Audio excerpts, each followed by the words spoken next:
Vincent Kennedy McMahon, the possessor of grapefruits, the genetic jackhammer, the Colonel Sanders of crazy meat, the Prime Minister of silly walks, the patron saint of hilarious nonsense, the eternal barnacle on the patience of the impatient, the biggest troll in the known universe, the world's least convincing alien, what you would get if you committed billions of dollars to scientifically engineer the most Republican, the ghost of ludicrous masculinity past, present, and future, the love child of a Ninja Turtles villain, and the sheer distillation of horniness, a million grandpas screaming out in madness and never being silenced, the chairman of the board, and McDonald's favorite demon. He's mad, basically, is what I'm trying to say. An incredibly famous captain of industry, sailing a ship made of cruelty through the high seas of our never-ending nightmares, and gosh, look how weird he is. This week we're talking purely about Vince alone, casting a spotlight on all the times that Vince has lost his freaking mind, whilst also having recording equipment pointed in his direction. Some of these will be kayfabe just for a bit of mad flavor to show just how silly his legacy is, but most will be real life incidents of the mask slipping and the times we stumbled across actual moments of madness in amidst all the storytelling nuggets of gold in a storm of insanity. It'll be fun. I'm Adam, hailing from PartsFUNknown, and here are 10 times Vince McMahon lost his shit on camera. And if you don't want Luke Owen to lose his shit on you, you better like and subscribe, buddy.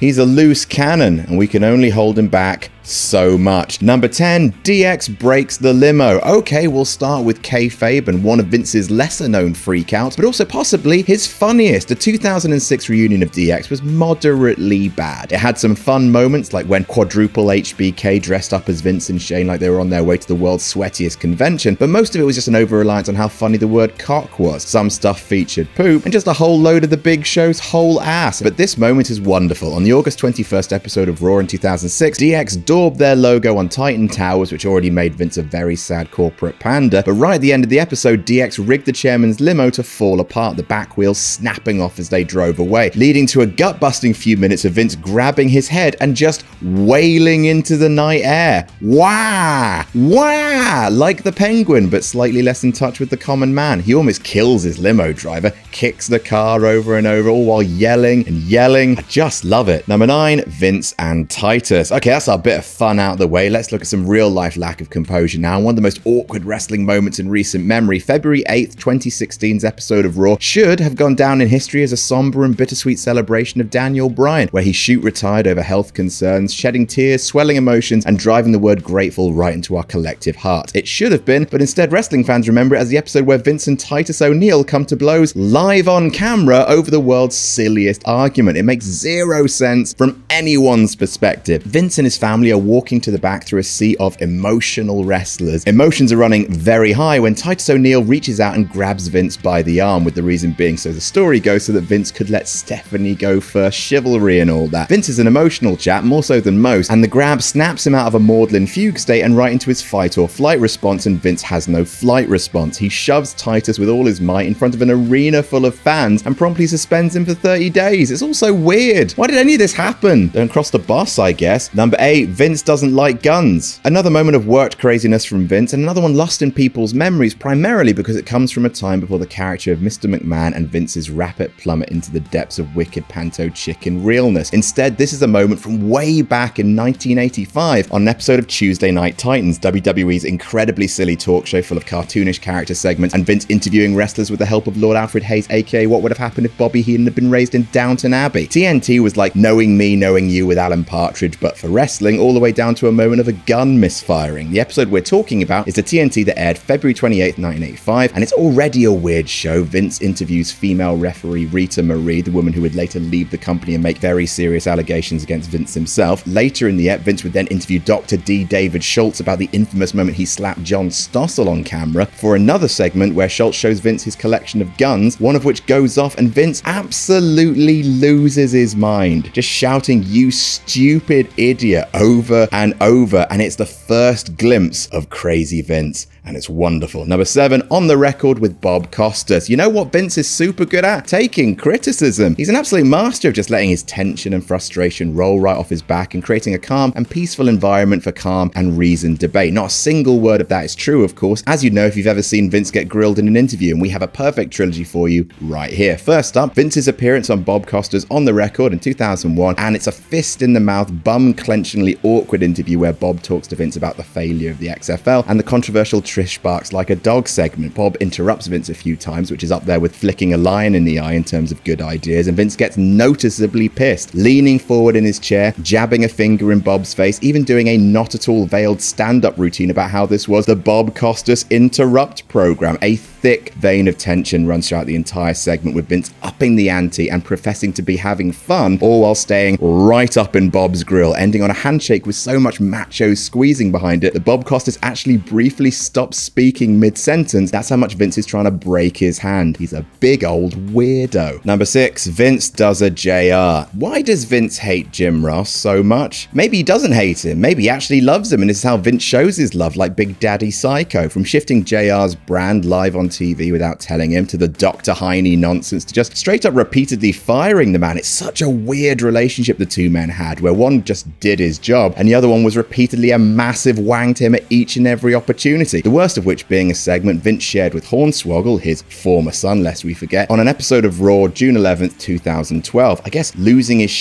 would be a fairly generous term for what happens next, but it's certainly a bizarre glimpse into the real-life psyche of a corporate manager who is in total control of what his company broadcasts, actually choosing to broadcast this. It's almost as baffling as Vince choosing to broadcast himself saying the N-word back in 05, except this moment can still be found on the network. Vince puts on a Jim Ross-style cowboy hat, shouts Stone Cold in the trademark JR way, but not before pulling his face into a Richter's Grimmick specifically designed to mock Ross's Bell's palsy. Again, not so much a blow-up, but what an insane thing to put on a TV show in 2012. Number 5, Inside Edition. Part 2 of the Vince McMahon has absolutely no chill when it comes to interviews trilogy, this time for a segment back in 1998. 98 was the year that wrestling truly returned to the mainstream, with the Attitude Era becoming insanely popular with teens and young adults especially. The flip side of that newfound popularity was a string of worried thought pieces from news stations wondering what this meant for the nation's youth, including this one from Inside Edition. During the interview, Vince performs a bit of the clearly very rattled and annoyed but playing it off as overly jovial routine that Bob Costas took both barrels of. When the interviewer suggests, "You're telling people this kind of behavior is okay," he shouts with a genuine unsettling smile on his face, "Don't tell me what I'm saying. You want to ask me? I'll tell you what I'm saying," before leaning forward and saying one more time, insane grin intact, "Don't tell me what I'm saying." Later, when the host is listing all of the content that's appeared on Raw recently, including the number of times the Godfather brought prostitutes to the ring, Vince says, whoa, you want to play here? I'm ready to play. I've got no problem playing with you. And honestly, I don't know what Vince thinks playing is, but I'm guessing he's not referring to board games. Number 4, Brock's an asshole. A recent bit of real-life drama a mere 3 years ago at WrestleMania 34, everyone's favorite feud that refuses to go away, Brock Lesnar versus Roman Reigns, played out in the main event of the show of shows, and to call it a catastrophe would be to give catastrophes a bad name. The match stank out the joint, with fans pelting it with chants of boring and soundly booing vast chunks of the action. You know who doesn't take kindly to being booed? That would be Brocktopus Q Lesnarpus, who, when faced with a similar amount of hostility that he had faced and responded well to at WrestleMania 20, stormed backstage after pinning Reigns, and on camera for a documentary crew to see, threw the belt across the room, which landed on Vince's desk in Gorilla. Vince, shaken, manages to let out a single scream of asshole before Brock's gone back to the cave where he keeps his deer carcasses, hunting rifles, and sables. It's rare to see a moment where Vince is one of the least crazy people in the room, but still a rare on-camera moment of Vince losing his cool. Number 3, Real Sports. Oh man, and we're capping off our trilogy of Vince being a nutter to interviewers with a display of hyper-masculine aggression that genuinely wouldn't look out of place in the most by-the-numbers high school movie ever made. Maybe not as an excuse, more of an explanation, but Vince is being interviewed about deaths in pro wrestling here by Real Sports. Obviously a much more heated topic than that Trish thing was weird and what's the deal with all the hoes. Instead, the line of questioning was more, are you in any way responsible for the premature deaths of wrestlers who wrestled for you at one time? And Vince is having none of it. For the most part, he maintains an incredibly careful and menacing drawl, but once, just once, he breaks. You can almost see it happen in slow motion. He's interrupted, closes his eyes, tries to keep it in check before pulling a comedy boo-hoo face, and no joke, tries to slap the papers out of his interviewer's hands like a high school jock trying to knock a nerd's homework from his hands. In the face of scrutiny, Vince lost his cool and turned into a macho parody. Number 2, a f***ing beating. If there was one thing Vince used to be relied on for, it was for a good promo. Genuinely, for a time, he might just have been the best promo in his own company, someone on whom you could depend for a larger-than-life performance of chutzpah and villainy. But we all get older, and part of that, as much as Vince might refuse to admit it, is a diminished capacity for skills and talents that once came so easily. Vince isn't that great a promo anymore. Often, he's downright bad. But this was one of the first proper warning signs where the chairman of the board, the emperor of his company's own message, who dictates all of the words that announcers, wrestlers, and commentators are banned from using, lost his cool in a promo to the extent he dropped an F-bomb into a live mic. It's mad. On the February 22nd episode of Raw in 2016, shortly after Shane McMahon returned for a super weird feud with The Undertaker, Vince threatened his son, reveling in, quote, one last opportunity to give him a